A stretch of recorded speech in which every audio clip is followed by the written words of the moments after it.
அதாவது பேய் இருக்குன்னு சொன்னா கூட இந்த ஜென்ரேஷன் நம்பிடும். ஆனா கடவுள் இருக்குன்னு சொன்னா போட பைத்தியக்காரன்னு சொல்லுவாங்க.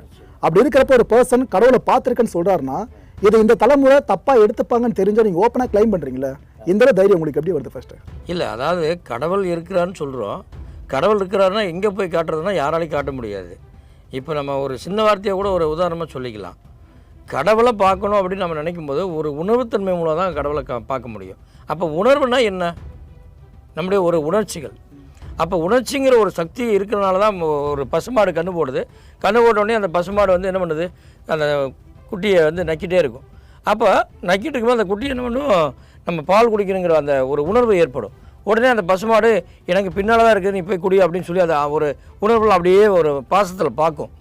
அப்போ உடனே அந்த கன்றுக்குட்டி போய் உடனே அந்த மடிக்கிட்டு போய் நின்று பால் குடிக்க ஆரம்பிக்கும்.